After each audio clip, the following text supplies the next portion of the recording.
Hey guys, what's up? It's me, Thomas. Today we're back here with Film Theory with the fall of the Disney Empire. So we're back to the Disney timeline.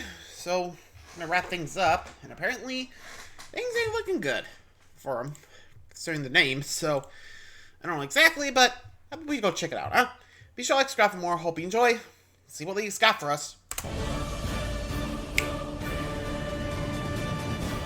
Hello, Internet! Welcome to Film Theory, the show that always wishes upon a star no matter who you are. So, if you've been around YouTube, you may have seen something called the Pixar Theory floating around from creators like the Super Carlin brothers. The idea there is to take every single Pixar film and try to put them into a single story. This Pixar Theory is a monumental feat, but I looked at it and thought, what if we could do something bigger? What if we could take all of Disney's main animated movies and do something similar, putting them all into a single story and creating the ultimate Disney theory. Last time we covered everything up to about the year 1900, last one being from Home the on the Big Range, Bang and the creation of Earth, all the way up to the interactions between the kingdoms we see in European fairy tales like Cinderella and The Little Mermaid. But how does all of this connect to the likes of Wreck-It Ralph, or Lilo and Stitch, or Zootopia? Well, friends, today we're gonna find out. Oh, and just before we hop in, last time I asked you all which Disney princess you thought would win in a fight: Elsa, Moana, or Rapunzel? And let me tell you, loyal theorists, y'all delivered. This was my highest commented video ever, and the top 5 highest commented videos of Film Theory this year. Thank you so much for sharing your ideas and really thoughtful reasoning on this whole subject. You guys are awesome. So, who did you think would win? Well, the audience pick by a landslide, or rather an avalanche, was Elsa, mostly due to her ice powers. And hey, you know what? That makes sense. I can see it. She got so many votes that we scrolled for 10 minutes trying to count up how many she had, and it crashed YouTube's backend before we were able to count them all up. In the end, she tallied up 5,030 votes. Wild! As for second place, it was a surprisingly tight race between Moana and Rapunzel, but Moana just squeaked out a victory. A lot of votes were also put in before people had a chance to see Moana 2, and I wonder if that would have impacted things. Either way, this was a super fun experiment, and I definitely think we should do this Disney Princess Battle Royale theory someday. After all, I wonder how the likes of Mulan, or Merida, or Raya would do, or if someone like Snow White or Cinderella could eke out a win. I mean, probably not on that one, but hey, it's a fun idea. Anyway, thank you again for your help on this, and with all of that said, let's jump back into the Disney theory. So last time... last time we ended off with Home on the Range, you know, Wild West, yeehaw. So now we're up to the 1900s, so I'm not sure who's going to be first, but since saying aristocrats, or aristocats, I don't know. You know, everybody wants to be a cat, you know that. Or, cover that? I mean, it's got to be in here somewhere. Pretty sure that's Disney. Unless they retconned it to be, you know, the other thing, but, Anywho, let's see where this series goes. Let's see who's next. We stopped off with The Jungle Book in the 1890s, but there's so much more to go. For instance, it's here where we come to another pivotal moment in the Disneyverse, just from the sheer amount of important elements that all happened in one place: Pinocchio, which takes place in Italy. We can also pin this one down to the 1890s thanks to the Ferris wheel we see in the amusement park, and thankfully, this lines up with a lot of other evidence we see from the Disney canon. For instance, we can see one of Geppetto's earlier puppets in Corona during the events of Tangled about 50 years before, which checks out with just how old Geppetto would be at this point. But an even more significant connection might be to a movie you're not expecting: The Emperor's New Groove. Think about it. The Pleasure Island operation we see in Pinocchio is built on potions that transform boys into donkeys. Sound familiar? Pinocchio even takes place when Peru and Italy expanded their trade relationship in the real world. And we know that a number of the donkeys get shipped to salt mines. As it turns out, Peru is home to one of the longest running salt mines on the planet, which uses donkeys to this very day. So, you heard it here. The potion that transforms the kids in Pinocchio is the same one from The Emperor's New Groove. Whew,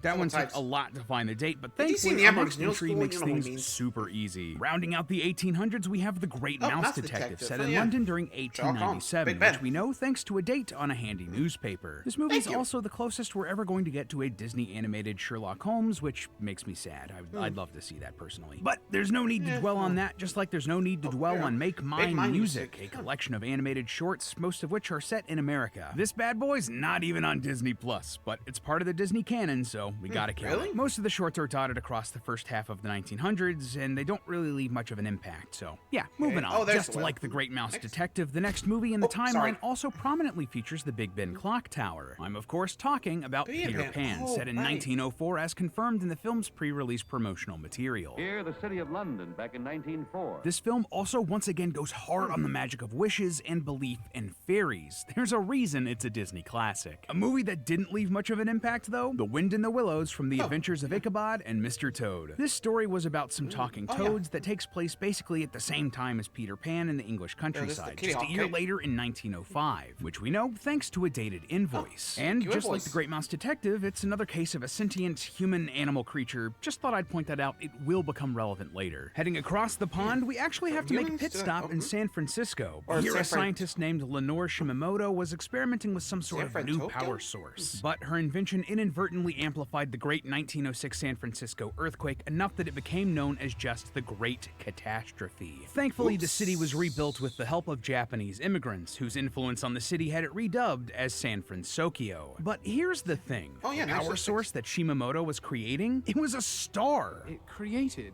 a star. A star? Yeah, she was trying to harness the same star magic that set the Disneyverse on this wildly different path. The same stuff I assume the Atlanteans got their hands on and blew up like the whole world. Just goes to show how powerful. So basically, she tried creating a artificial star, but blew up. Literally in our face. Whoops. Though, that's an interesting thought. I'm guessing that was from the TV show. Or at least from what I can tell from the animation. San Fran Tokyo was, Big Hero 6, so yeah, there's that. Anyway. Powerful this stuff is and how it continued to alter the Disneyverse even this far along the timeline. Heading over to New Orleans, we have Lady and the Tramp, which mostly takes place in 1908 based on a calendar marking a baby's delivery date. April of 1908 was the only month around this time that had April 1st fall on a Wednesday. And before we take a break from our animal-centric movies, we have to head from the French Quarter to France itself, where we have the Aristocats, set in Paris in the year 1910. Again, you just have to love it when they make it easy with these superimposed texts. We love it. It's great. Something that was not as easy though. We're gonna put Tarzan in Africa also in the year 1910. Why would this one be hard? Well, first off, there's a popular theory floating around online that Tarzan's parents are actually King Agnar and Queen Iduna from Frozen. One of Frozen's co-directors actually has this headcanon themselves. But that doesn't really line up with the other things we know about these movies. For instance, it's said that the parents in Frozen were sailing to attend a wedding, the wedding of Rapunzel and Eugene from Tangled, which we've established takes place in Western or Central Europe. If the Frozen parents were coming from Norway to go to that wedding, why would they be close enough to Central Africa to wash up and build a house there? And secondly, honestly, unless there was a portal we missed. We physically see all four of the parents in these films, and I just don't think that they look enough alike to make up for the difference in geography. And also, as we're about to see, the timeline it doesn't match up. So, okay, that gets us away from Frozen, but what else is the problem? Well, Jane and her father mentioned that Tarzan should meet a number of famous people back in England. Darwin and Kipling, Queen Victoria. But the problem here is that there was no point where all of these people would have been both alive and famous at the same time. Darwin died in 1882, years before Kipling published the works that would earn him his fame. What's more, there's also projector slides featuring the Eiffel Tower, which wasn't completed until 1889, and an airplane, which wasn't invented until 1903. Basically, this whole movie's a bit of a tiny, whiny mess, so to land on our date here, we're going to go with the latest possible time that it could take place. And we get that thanks to The Legend of Tarzan, the animated series spin-off of the film. In one episode, Tarzan meets U.S. President Teddy Roosevelt during his famous year-long African expedition that concluded in 1910. So, in the same way that there were small changes thanks to the star magic in the Disneyverse, we're gonna say that a lot of the lifespans of a few historical figures got extended. Queen Victoria gets to see her 90th birthday, and Charles Darwin lasts the ripe old age of 100. You've read Darwin. It's called natural selection. Perfect segue, because that brings us to the main events of Atlantis: The Lost Empire, set in 1914 per the superimposed text at the start of the film. Easy, we love it. This movie really shows us. Yeah, honestly, I wouldn't be surprised if star power, if people are pure of heart, they live longer, unless they die by a tragic accident. That's the only way I could see Kipling, Darwin, and Victoria being alive at the same time. So, I don't know if that's true, but I mean, heck, with Disney magic, I'm pretty sure they could cure any disease. I mean, heck, we don't see it a lot often, but you get the idea, right? I mean, heck, wouldn't be surprised if that was the case. No war so far. Well, I mean, there's Peter Pan 2, Return to Dreamland, or Return to the Neverland, which does take place during the war when, Wendy had to hunker down, and the girl was like, not gonna happen, and still got kidnapped. Remember? I mean, like I said, that's the only way I could think of, but anyway. That's how the development of technology has also been enhanced by the influence of star magic. Though submarines existed in the real world as early as the 1620s, the subs in World War I were nowhere near what we see in Atlantis. And trust me, things get much crazier later on because of this. But for now, we have to head back to New Orleans for the events of The Princess and the Frog. This is set in 1926, which we know thanks to a newspaper, and shows us yet another case of magic turning people like Tiana and Naveen into animals. And in a slightly different case of talking animals, we then have both Winnie the Pooh and the Many Adventures of Winnie the Pooh. Just like the books they're based on, these films take place in the 1920s, though Christopher Robin's imagination is the magic that brought Pooh and his friends to life in this case. Then The Fox and the Hound is set in the rural United States, probably in the 1930s, based on the technology we see in the sequel, because, of course, there's A Fox and the Hound 2. Is nothing sacred? I guess not, because then there's Peter Pan Return to Neverland, set in London during 1941. We know this because it takes place during the Blitz, the World War II bombing campaign against the United Kingdom. And around the same time, there's Dumbo and Bambi, both set in the United States around the time of their release, 1941 and 1942 respectively. Up next, there's a bit of an interesting case. At the same time, we have the films Saludos Amigos, The Three Caballeros, and Fun and Fancy Free, all of which take place in roughly the mid-1940s. Just like The Black Cauldron, I figured that these would be very difficult to place because they so heavily feature societies full of humanoid animals similar to The Sorcerer's Apprentice. But other films don't have those characters or peoples as widespread, if at all. Well, the solution was quite obvious. Fun and Fancy Free introduces the idea that these films with these characters are literally stories being told or heard in universe by Jiminy Cricket. That's what's happening here. It's just like The Matrix. We're 2 layers deep with these films and their segments being stories inside of the Disneyverse, likely influenced by stories or historical records of stuff like The Sorcerer's Apprentice. Now, I know that we've been glossing over It actually could explain the Pocahontas stuff, too. Like, okay, think about it. We all know the true story of Pocahontas, right? She was younger than John Smith and never really fell in love with him. But what if they were actually retellings of the same story? I mean, heck, with Disney magic, I wouldn't be surprised. I mean, sure, less evil people, but you get the idea, right? I mean, I'm just throwing a guess out here, but I think I could start to see the timeline, which I'm going to go ahead and show you. See? Fantasia, Dinosaurs, Fantasia 2000, there's Atlantis, first part, Brother Bear, Strange World, Lion King, Hercules, Raya. You can see pretty much what he wanted to do. You're welcome to pause if you wanted to check it out, but I gotta get back. So, we'll be moving on. So, let's see who's next.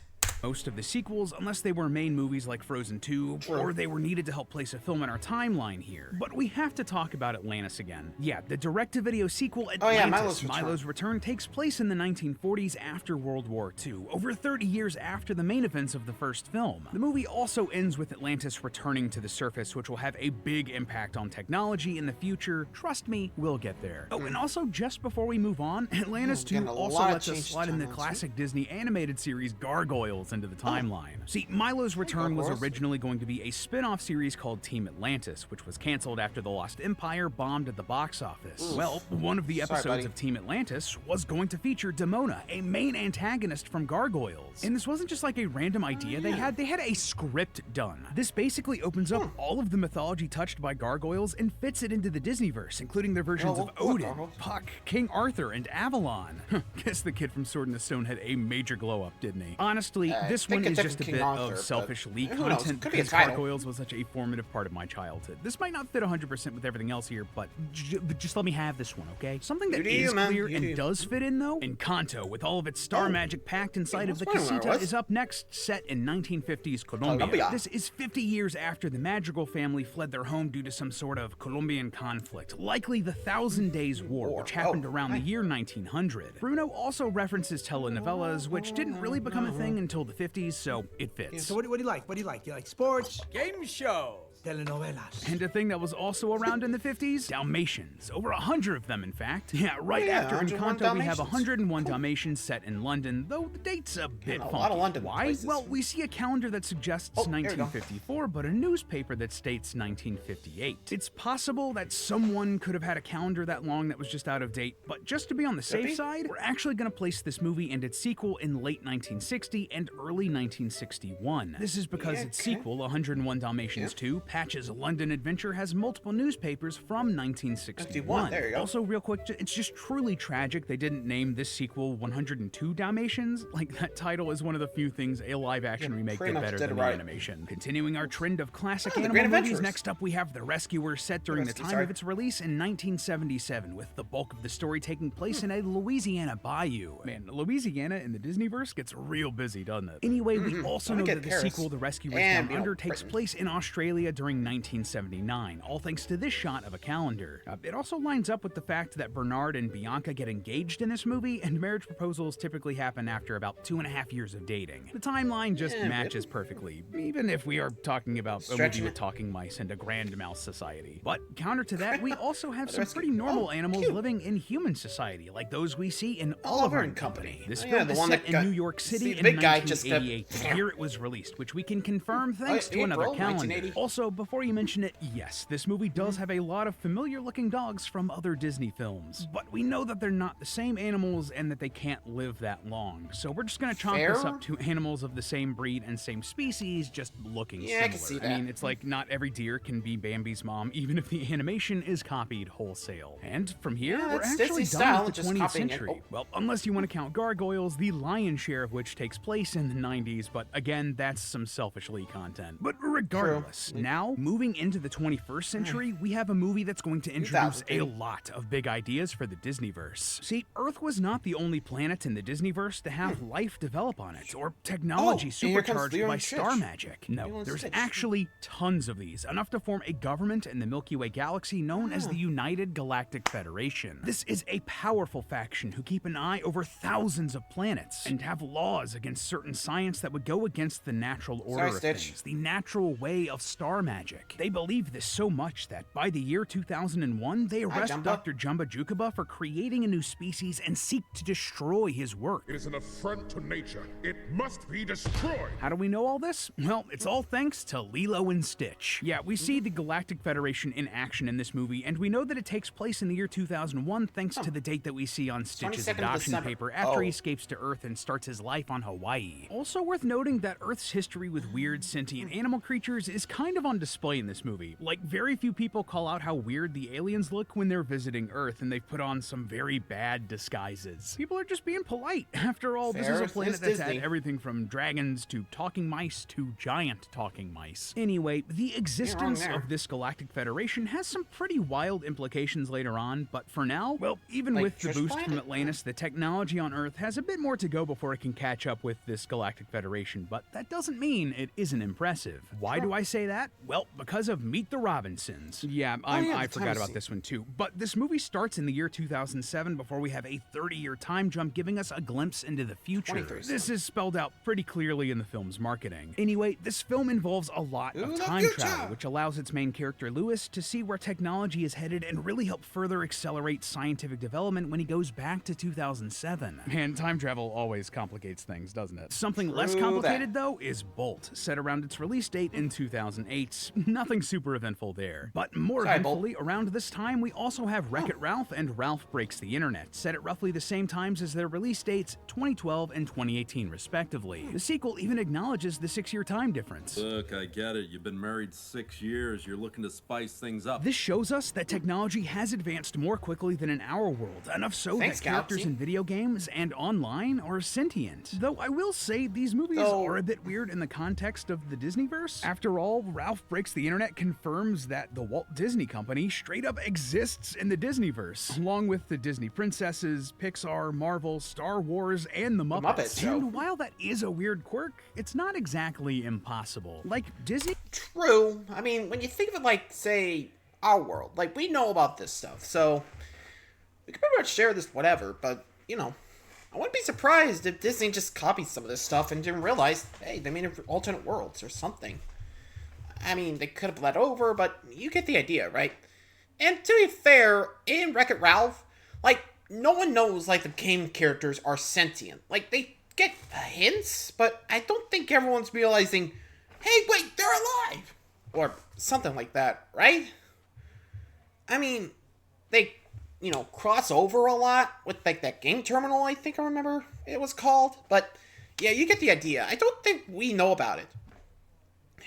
Anyway. They could exist in the Disneyverse, creating films and merch and attractions based off of real-world history. So instead of making movies about fairy tales like Sleeping Beauty and Cinderella and the rest, they're just making movies based on the true stories of Sleeping Beauty and Cinderella and the rest. They even go as far as to, like, straight up joke about this in some of their movies. I like to see the movie they make about you now. I just hope they stay true to what really happened. They might even make a motion picture about you. And, like, honestly, this isn't even unprecedented in Disney's sphere. A fictional version of Marvel Comics literally exists in the main Marvel continuity, publishing comics based on the adventures of the characters that exist in that universe. It's fun, and it's weird, and it's meta, but it's not universe-breaking. Speaking of superheroes, though, we now have to fast forward to the main events of Big Hero 6, set all the way in 2032. We know this because there are posters in the film pointing out that it's the 95th anniversary of the Golden Gate Bridge's opening. The bridge finished construction in 1937, so 95 years later would be 2032. This movie is our first real look at just how far advanced the technology in the Disneyverse has gotten thanks to the advancements of Atlantis and the star magic. Like, this movie gives us AI, fully functional robots, and tech advanced enough for there to be legitimate superheroes in the world all by the 2030s. Then, just to wrap up this part, we gotta return to 2037 and the future we saw in Meet the Robinsons. There's a lot of similar, yet just slightly more advanced tech here as compared to Big Hero 6, but the biggest thing that stuck out to me, it seems like technology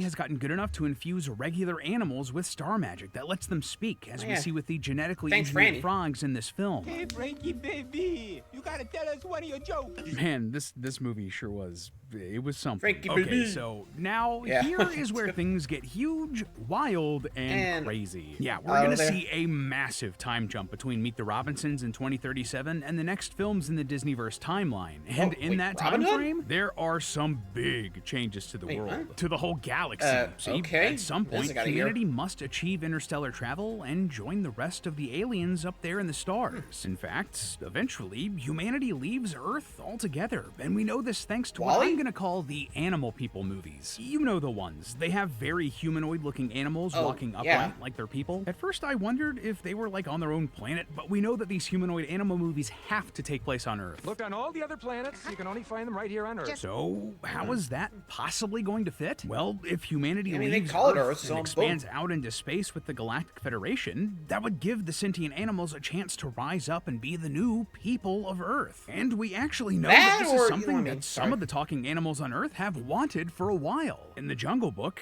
King Louie explains, I want to be like you. When I'm human, as I hope to be. and in Wish, the goat goes even further. I dream of a utopian metropolis where all mammals are equal. And wear clothes. So, now that humanity has gone on to greener pastures in the stars, the talking animals take the chance to make Earth their own, where they can evolve into their own societies and eventually become more humanoid. Early on, they look a bit like civilizations from Earth's past, and even reuse old names for their peoples and their governments. This is where we find Robin Hood in our timeline. During this period, a lot of predators from the top of the food chain are in charge, like the lions King Richard and Prince John. I mean, heck, even Robin Hood and Maid Marian are foxes. This ingrains a lot of prejudice into this society, even hundreds of years later. Like in Chicken Little, where a fox bullies Chicken Little and his friends, and in Zootopia, where a lion is elected mayor, though predators are often stereotyped as violent. Thankfully, by the end of that movie, they do seem to be working towards a more equal society, which is great. You love to see it. And just the cherry on top of this, we know that this strange version of Earth full of talking animals is a bit of a tourist destination for aliens in the Galactic Federation. We stop here every summer on the way to the in-laws. Every year. Yeah, we see in Chicken Little that some animals come by this planet every year, like it's an apple orchard or amusement park. But perhaps they should have been focusing their attention elsewhere, because at some point, this entire Galactic Federation must collapse or change drastically. Perhaps this was due to some sort of galactic-wide catastrophe, maybe some sort of civil war. We just don't have enough information to say. But what we can say for sure, space pirates took advantage of this chaos with the likes of Captain Nathaniel Flint gathering a vast hoard of treasure and hiding it on planets throughout the galaxy, while the remnants of the Federation likely reformed into some sort of monarchy with a navy and interstellar academy to train new recruits. But why do I say all of this? Well, because the Galactic Federation we see in Lilo and Stitch is nothing like the galaxy we see in the last film in our timeline, Treasure Planet. Yeah, the super stylized technology and universe of this movie with all of its classic nautical ships and imagery is a far cry from the sleek sci-fi designs of Lilo and Stitch. Oh, and we know that bit about the monarchy rising up thanks to ships like the RLS Legacy. According to the spin-off game Treasure Planet Battle at Procyon, the ship prefix RLS stands for Royal Light Ship. Royal as in royalty, a king or queen. And yes, we know that all of this has to be part of the same timeline as the Federation we see in Lilo and Stitch, because the young Jim Hawkins has a plush doll of Stitch in his room, meaning that the adventures of Experiment 626 must be well known enough in this world to become merchandisable. You know, real talk aside here, but Treasure Planet has always been in my top 3 favorite Disney animations. I wish it was more successful and we got more of it, but alas. And from here, well, there's nothing else. That's the entire Disney theory so far. The entire story of the Disneyverse by piecing together all of their movies and as best a way we could. Is some of it a bit janky? Yeah, there are a lot of films here with a lot of similar but slightly different ideas. But I think we did a really good job here. Our team, our editors and researchers really crushed it on this just massive project. And honestly, this was just so much fun, and I can't wait to see where the future movies fit into the Disney theory. But until Disney releases a new movie, remember that it's all just a theory. A film theory. And cut. Up next on Film Theory. I am dissecting every major... Okay, that's pretty much a watch. Anyway, let me know what you guys think of the theory. You think he's off about the counts? Or at least the, well, you know. I mean, just let me know. You guys think he's a little off on that timeline, but let me know. I mean, there are a few that were like, I could see. But let me know. Till next time, see ya.